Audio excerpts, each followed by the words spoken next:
Deep water, और deep water में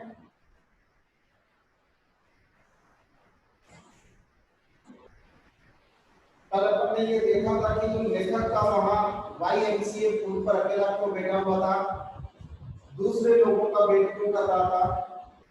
और today we are going to find out what was the misadventure in Douglas's life, यानी Douglas के जीवन में सबसे बड़ा मिसएडवेंचर क्या था। और मैंने कल बताया था कि एक ऐसा क्वेश्चन है जो बोर्ड के एग्जाम में कई बार उठा हुआ है, बोर्ड के एग्जाम में कई बार उठा हुआ है। क्या कि मिसएडवेंचर क्या था, तो देखिए, I went to the pool when no one else was there. लेखक कहता है कि एक दिन में तालाब पर ऐसे समय चला गया जब वहां कोई नहीं था। एक दिन में तालाब पर ऐसे समय चला गया जब वहां कोई नहीं था। द प्लेस वाज क्वाइट, पूरा का पूरा जो स्थान था वो शांत था। द वाटर वाज स्टील, पानी भी शांत था, यानी पानी में किसी प्रकार की हलचल नहीं थी। एंड द टाइड bottom was as white and clean as water, और तालाब का स्विमिंग पूल का जो टाइल्स लगा हुआ पहना था वो इस प्रकार से साफ और सफेद था जैसे कि मानो कोई बाथ टब का पैदा हो। यानी कि उस YMCA पूल का जो बॉटम था वो पहना था वो बाथ टब के पहले के जैसे स्पष्ट रूप से क्या हो रहा था, चमक रहा था। I was timid about going in alone, मैं अकेला तालाब में जाने से डरता था। टिमिड का मतलब होता है डरपोक। मैं अकेला तालाब में जाने से डरता था, डरपोक था। So I sat on the side of the pool to wait for others, इसलिए दूसरे लोगों का इंतजार करने के लिए मैं तालाब के किनारे तालाब की तरफ बैठ गया। मैं दूसरों का इंतजार करने के लिए तालाब के किनारे बैठ गया, यानी तालाब के समीप बैठ गया। अब कल मैंने क्वेश्चन दिया था कि लेखक जो था वो तालाब के किनारे क्यों बैठा था या दूसरे लोगों का वेट क्यों कर रहा था, तो उसका जवाब क्या होगा, because he was timid to go alone into the pool, क्योंकि वो तालाब में अकेला जाने से डरता था, कायर था, डरपोक था। अकेला जाने में उसको डर लगता था क्योंकि अभी तो वो दूसरे लोगों की नकल कर करके तो तैराकी सीखने का प्रयास कर रहा था। I had not been there long, अब देखिए मिसएडवेंचर क्या घटित। I had not been there long when in came a big bruiser of a boy, लेखक कहता है कि मेरे को वहां बैठे हुए ज्यादा समय नहीं हुआ था।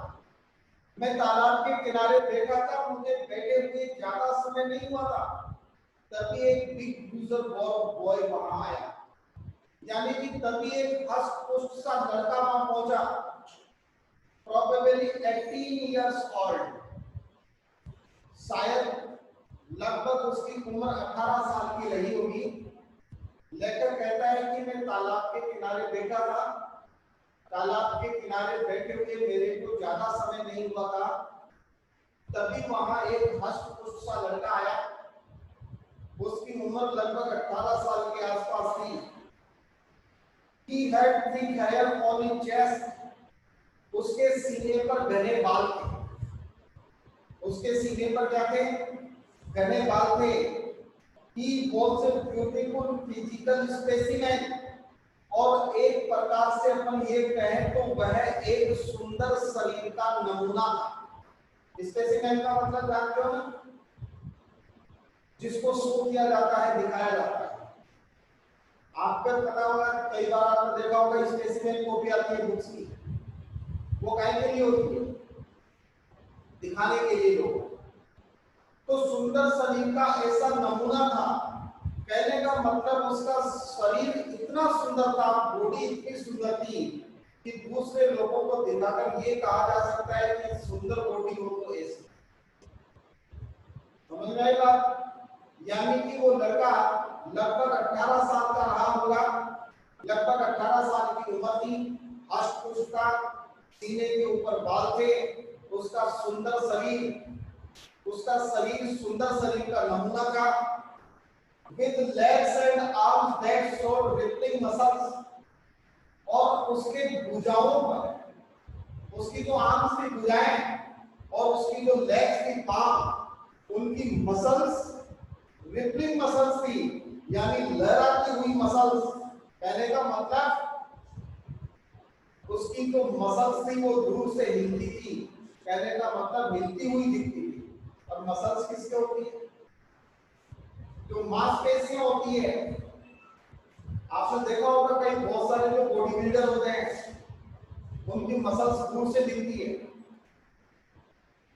चले तब भी मसल्स हिलती हुई नजर आती। तो उसी प्रकार से उसके हाथों की और पांवों की जो मसल्स थी वो भी हिल रही थी। He yelled, और उसने चिल्लाया, चिल्लाकर कहा, हाय स्किनी, अरे वो दुबले पतले व्यक्ति।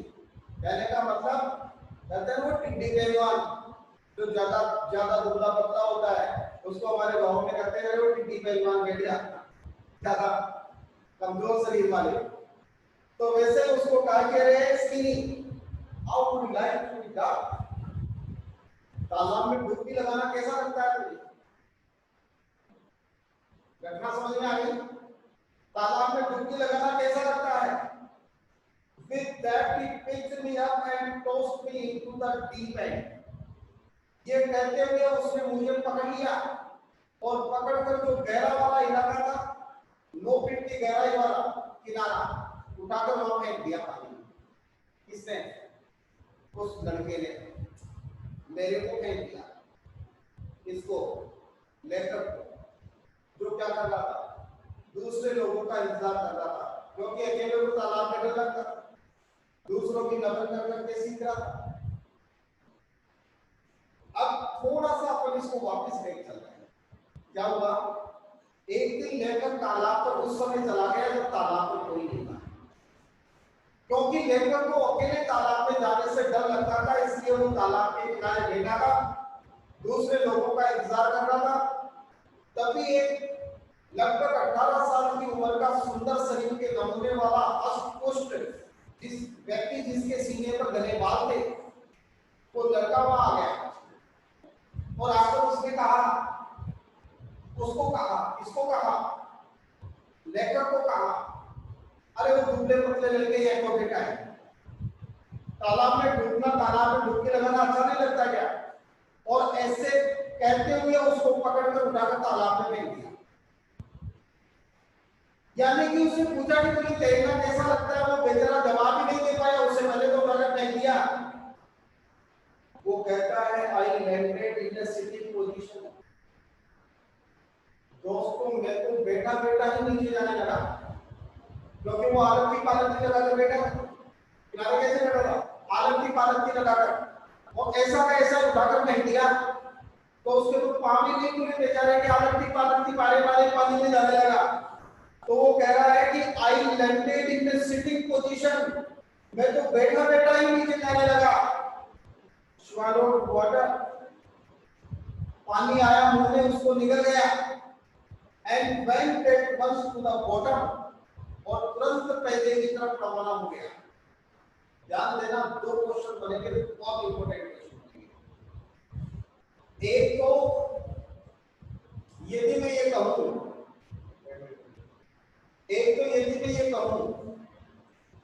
कि what happened when the big bruiser boy tossed the writer into the YMCA pool? जब लेखक को YMCA पूल में फेंक दिया गया तो क्या हुआ? आपको यही बताना है कि वो बैठे नीचे जाने लगा, पानी आया, पानी को निकल गया, और आगे लिखना है कि उनका जिक्र करेंगे। दूसरा क्वेश्चन ये बनता है कि describe the writers first down journey in the pond. तालाब में लेखक की प्रथम जो नीचे जाने वाली यात्रा थी। देखिए, लेखक यात्रा करता है तालाब में नीचे की तरफ जाने की और तालाब में ऊपर की तरफ जाने की। तो डाउन जर्नी नीचे की तरफ जाने वाली यात्रा, अप जर्नी ऊपर की तरफ आने वाली यात्रा। तो ये दोनों क्वेश्चन का जवाब एक ही है। कि लेखक की फर्स्ट डाउन जर्नी का वर्णन कीजिए तालाब में, या जब उसको फेंक दिया तो क्या हुआ। I landed in the sitting position, swallowed water and went at once to the bottom. यानी कि मैं बैठा बैठा ही नीचे जाने लगा, मेरे मुंह में पानी आ गया, मैं निगल गया, और इसके बाद में तुरंत मैं पहले की तरफ मेरी यात्रा शुरू की। I was frightened, मैं डरा हुआ था, but not yet frightened out of my wits, लेकिन मेरी बुद्धि डरी हुई नहीं। मैं डरा हुआ था। डरा हुआ क्यों था? क्योंकि मेरे को पानी में वैसे ही डर लगता था। अभी तो मैं 2-3 फीट की जो गहराई थी वहां तैर रहा था, और उसने उठाकर फेंक दिया मेरे को 2 फीट की गहराई में। तैरना मुझे आता नहीं। अब तो जो ऑटोमेटिक तैराकी हो रही है, ऊपर नीचे आने की कोई हो रही है। On the way down I planned, लेखक कहता है कि जब मैं नीचे जा रहा था पानी में बैठा बैठा ही, तो मैंने जाते जाते ही योजना बना ली, क्योंकि मैं डरा हुआ था, मेरी बुद्धि डरी हुई थी। When my feet hit the bottom, कि जैसे ही मेरे पांव पैंदे को छुएंगे, I would make a big jump, तब मैं एक बड़ी सी छलांग मारूंगा, come to the surface, सतह पर आ जाऊंगा, lie flat on it, फिर सतह पर मैं सीधा लेट जाऊंगा, and paddle to the edge of the pool, और फिर हाथ पांव को हिलाते हुए तालाब के किनारे आ जाऊंगा और बच जाऊंगा, अपने आप को बचा लूंगा। एक क्वेश्चन और बनता है, और क्वेश्चन क्या है? What did the writer plan to save himself in the YMCA? YMCA pool में अपने आप को बचाने का लेखक ने क्या प्लान बनाया? अंडरलाइन कर लो। When my feet hit the bottom, जब मेरे पांव पैंदे को छुएंगे, I would make a big jump, मैं बड़ी सी छलांग लगाऊंगा, come to the surface, सतह पर आ जाऊंगा, lie flat on it, पानी पर सतह पर मैं सीधा लेट जाऊंगा, and paddle to the edge of the pool, और फिर क्या करूंगा? पैडलिंग करते हुए, हाथ पांव को मारते हुए, पानी को पीते हुए, पानी को छीनते हुए मैं किनारे आ जाऊंगा और अपने आप को बचा लूंगा। लेकिन लेखक कहता है it seemed a long way down, लेकिन मैं तो, मुझे नीचे जाने वाला जो रास्ता था वो काफी लंबा महसूस हुआ। नीचे जाने वाला रास्ता काफी लंबा महसूस हुआ। 9 फीट पर मोर लाइक 90, वो 9 फीट की गहराई मुझे 90 फीट से भी ज्यादा लग रही थी। सोच रहा था कि अब मेरे पांव छूने वाले हैं, पांव टच होने वाले हैं, मैं तो नीचे जा ही जा रहा हूं। And before I touched bottom, my lungs were ready to burst, और मैं पैंदे में पहुंचता, इससे पहले ही मेरे फेफड़े फटने लगे। लंग्स का मतलब फेफड़े, रेडी टू बर्स्ट, फटने के लिए तैयार थे।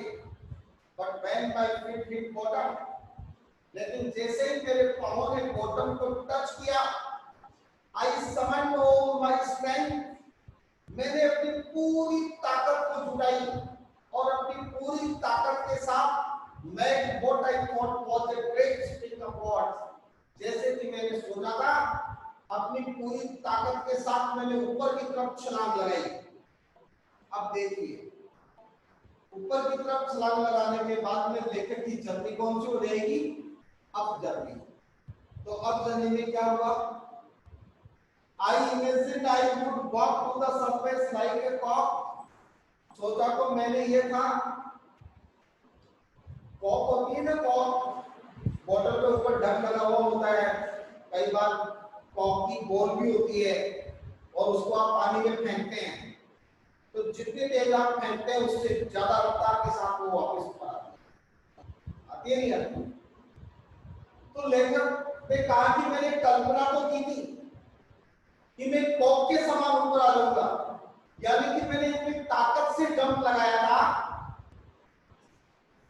इतना तेज मैंने जंप लगाया था कि मुझे लग रहा था कि मैं कॉक के समान, कहने का मतलब बहुत रफ्तार से तेज गति से ऊपर आऊंगा। Instead I came up slowly, लेकिन इसके बजाय मैं तो धीरे धीरे ऊपर आया। I open my eyes and saw nothing but water. ऊपर आते हुए मैंने अपनी आंखें खोली कि देखूं तो सही से कि कुछ दिखाई दे। तो मैंने आंखें खोली तो मुझे पानी के अलावा कुछ दिखाई नहीं दिया। पानी पानी दिखाई दिया। Water that had dirty yellow tinge to it, ऐसा पानी था जिसमें पीली पीली यानी पीले रंग की टिंज थी। आपने देखा होगा तालाब वगैरह में क्या होता है, पानी के अंदर एक पीले पीले रंग की परत सी जम जाती है जिसे काई कहते हैं। होती है नहीं होती है, तालाब में होती है। तो उसमें पीले पीले रंग की परत जमी हुई थी, टिंज थी। आई क्यू पहनी थी और मैं डर गया, और मैं डर गया। I wished as if to grab a rope and my hands clutched only at water. मैंने बार-बार हाथ मारे, हाथ फैलाए ताकि मैं कोई रस्सी वगैरह पकड़ सकूं, कोई रस्सी मेरे हाथ लग जाए, कोई लेडर सीढ़ी मुझे मिल जाए। क्योंकि इस प्रकार के जो स्विमिंग पूल होते हैं, इन स्विमिंग पूल्स में रस्सियां लटकी हुई रहती है जगह जगह, लेडर्स लगी हुई रहती है, सीढ़ियां लगी हुई रहती है, ताकि कभी इस प्रकार की दुर्घटना किसी के साथ हो जाए तो वो आसानी से बचकर ऊपर आ सके, निकल सके। तो लेखक कहता है ऊपर आते समय मैंने हाथ पांव मारे कोई रस्सी पकड़ने के लिए, लेकिन हर बार मेरे हाथों में पानी नहीं आया। I was suffocating. सफोकेटिंग का मतलब जी घबराना। सफोकेटिंग का मतलब क्या होता है? सफोकेटिंग का मतलब होता है जैसे किसी कोई दबाव सा महसूस होना।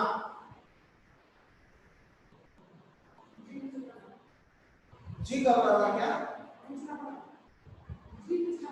आज जी मतलब बिछलाना भी होता है, वो एक ही चीजें होती है। एक दूसरा वर्ड है सफोकेटिंग। इसका शुद्ध रूप क्या होता है हिंदी का? Suffocating.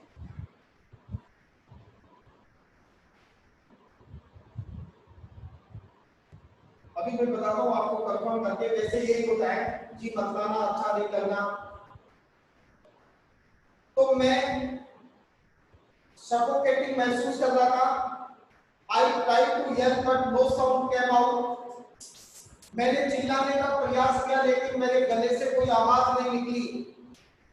Then my eyes and nose came out of the water. तभी मेरी आंखें और नाक पानी से बाहर आ गई। यानी कि लेकर कहाँ पहुंच गया? ऊपर आ गया, सतह पे आ गया। But not yet my mouth. अभी मेरी आंखें और नाक ही बाहर आया, मुंह अभी भी पानी में। अब आप सोच सकते हो, मुंह पानी में था, नाक पानी से बाहर था, मुंह में नाक में कितनी जगह होती है। कहने का मतलब नाक थोड़ी सी बाहर आई थी, अभी मुंह पानी में ही डूबा हुआ था। और जैसे ही मेरी नाक और मेरी आंखें बाहर आई पानी के, तो मैं समझ गया क्या कि मेरे को सतह पर लेटना है और फिर बाद में पैडलिंग करते हुए किनारे पे जाना है। I felt at the surface of the water. मैं पानी की सतह के ऊपर लेटा। Swallowed and chopped. जैसे ऊपर आया तो मुंह में पानी आ गया, मैं पानी को निगल गया और इससे मेरा गला चौक हो गया।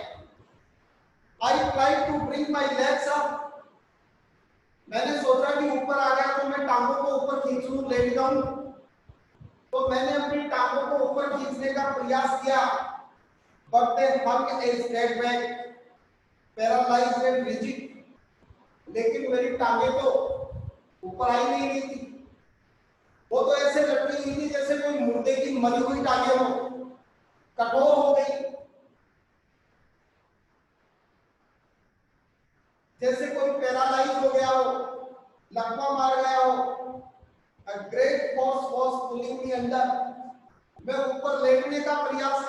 पानी पर, और एक बहुत बड़ा ताकत मेरे को पानी के अंदर नीचे खींच रही थी। But only the water, I scream, मैं जोर से चिल्लाया, लेकिन सिर्फ पानी सुन पाया क्योंकि वहां कोई था ही नहीं। But only the water heard me. I had started on the long journey back to the bottom of the pool. लेकर कहता है मैं कोशिश कर रहा था कि अब मैं पानी पर लेटूंगा और लेटने के बाद मैं पेडलिंग करते हुए निकल जाऊंगा, लेकिन मैं अपनी टांगों को ऊपर खींचने का प्रयास कर रहा था क्योंकि टांगे ऊपर आएगी तभी तो लेटूंगा। मेरी टांगे ऊपर आई नहीं रही थी। मैं बार बार उनको कह रहा था कि ऊपर आ जाओ, मेरी सुनी नहीं। ऐसे लटकी हुई थी जैसे कि कोई मरे हुए आदमी की टांग लटकी हुई है, जैसे कि मानो उनमें कोई जान ही नहीं है, बेजान हो गई हो। और मैं लेटने का प्रयास ही कर रहा था, लेकिन एक बहुत बड़ी ताकत मुझे वापस नीचे की तरफ खींच रही थी। मैं जो सोच रहा था कि मेरी आंखें बाहर आ गई, नाक भी बाहर आ गई, मेरे को विश्वास था कि अभी तो मुंह भी आ ही जाएगा, लेकिन मुंह आने के बजाय नाक वापस नीचे चली गई। कहने का मतलब मैं एक बार फिर नीचे की तरफ यात्रा करने लगा। आपने देखा होगा किसी चीज को अपन पानी में डालते हैं, कोई आदमी जंप लगाता है तो ऊपर नीचे आता जाता रहता है कुछ समय के लिए। तो मैं वापस नीचे की तरफ यात्रा करने लगा। अब नीचे की तरफ लेखक की दूसरी यात्रा। Describe the second journey, second down journey of the writer in the pool. तो देखिए दूसरी जर्नी क्या थी। जैसे मैं वापस नीचे जाने लगा, I struck at the water as I went down. जैसे ही वापस नीचे जाने लगा तो मैं पानी को मारने लगा, पानी में हाथ पांव चलाने लगा। ये क्या हो रहा है, मैं ऊपर आना चाहता हूं, वापस नीचे क्यों जा रहा हूं। Expanding my strength is one in a nightmare fights and irresistible force। जिस प्रकार से कोई व्यक्ति रात्रि के डरावने सपने में दिखाई नहीं देने वाली ताकत के साथ लड़ता है पूरी ताकत से, वैसे मैं पानी के साथ लड़ रहा था। I had lost all my breath। मेरी पूरी की पूरी सांसें छूट गई, चली गई। My lungs ached। मेरे फेफड़ों में दर्द होने लगा। My head throbbed। मेरे सर में धम-धम की आवाजें आने लगी। I was getting dizzy। मुझे नींद सी आ रही थी। But I remember the strategy। लेकिन मेरे को वो योजना याद थी। या प्लानिंग और स्ट्रेटेजी दोनों का मतलब एक ही है, योजना। क्या स्ट्रेटेजी थी कि I would spring from the bottom of the pool and come like a top to the surface।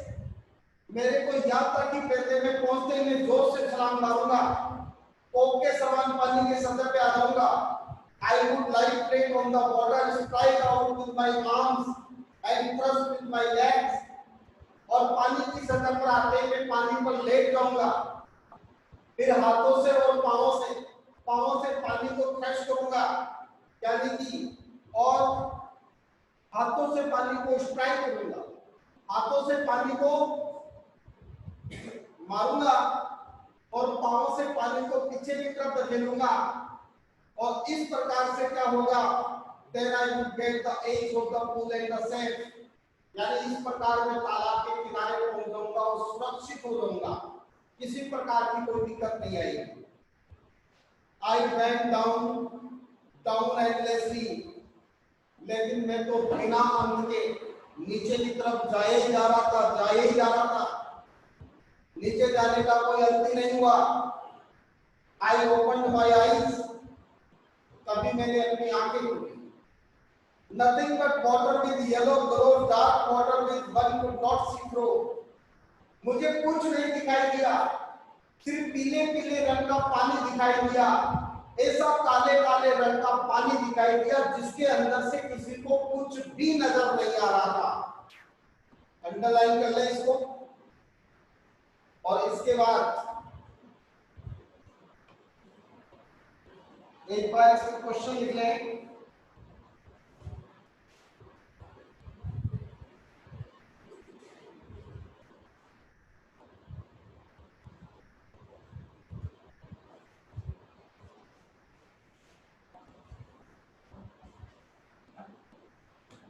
Suffocating का मतलब होता है बेटा घुटन, मुझे घुटन सी महसूस हो रही थी।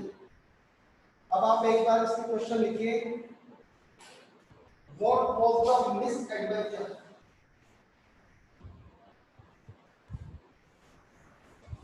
मेरी तो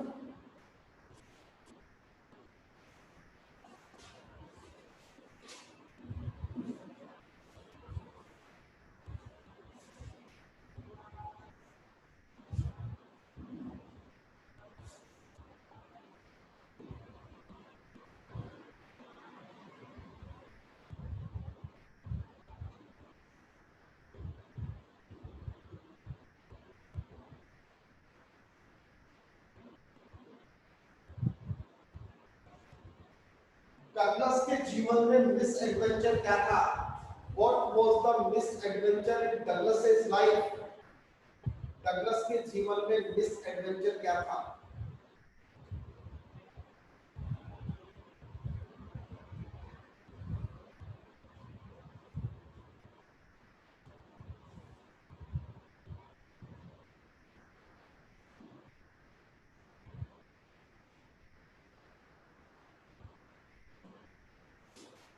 question number 2, what happened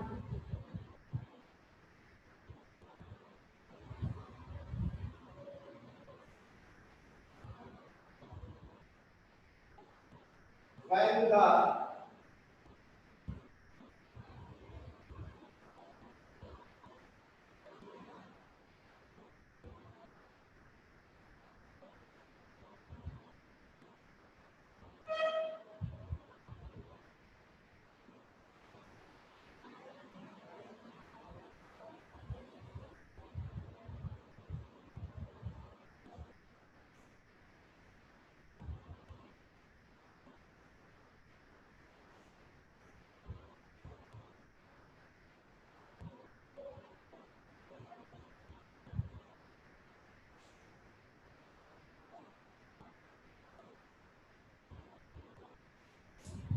question number 3, इसको एक में ये भी कह सकता हूं,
what did the writer plan? और इसी को यदि मैं देखूं तो एक दूसरा वर्ड और मिल जाएगा,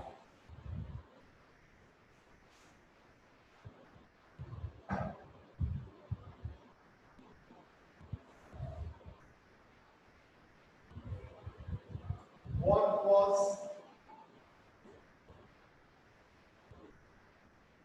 the writer's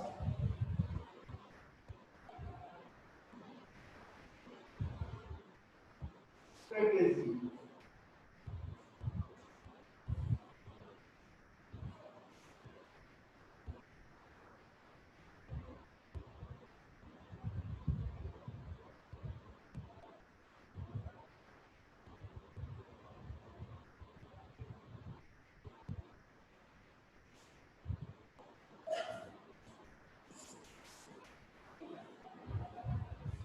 Describe the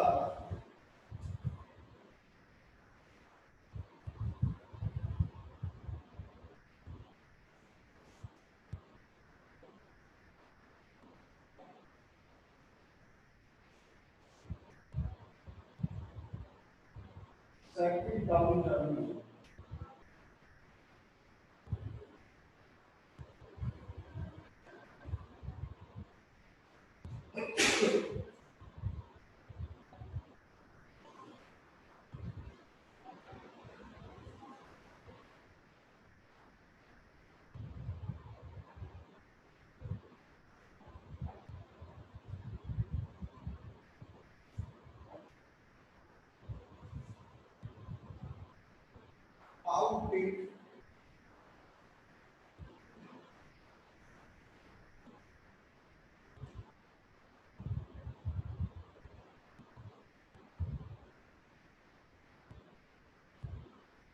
how did the writer come up?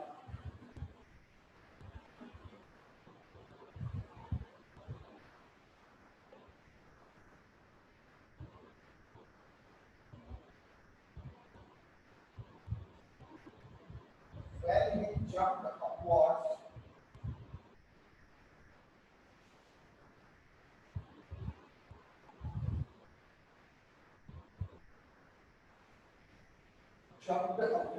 in the pool.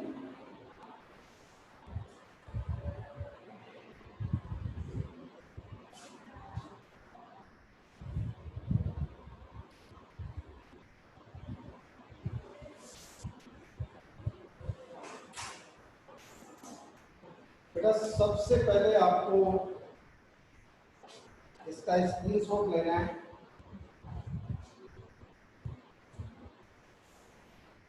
वो ले लीजिए। इस समय बोर्ड बिल्कुल क्लियर है। Done, very good. तीसरा जाने ने ले लिया, आदित्य बोर्ड में ले लिया, मोनिका हो गया। अच्छा,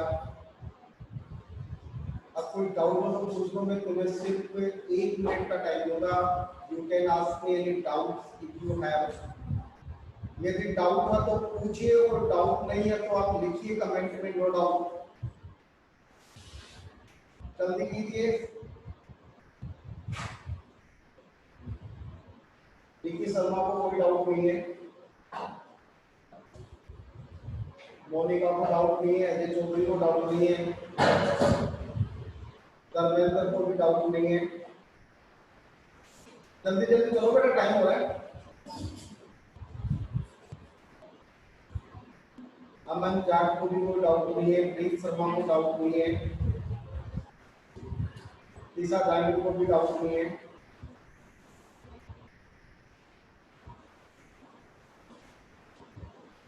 और बताइए, किसी को डाउट है? अजय को है सर, अजय को डाउट है तो बोल, क्या डाउट है? अजय क्या डाउट है?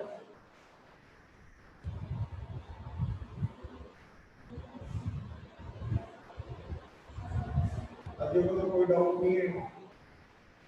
ठीक है, thank you to all of you for joining the meeting. See you tomorrow.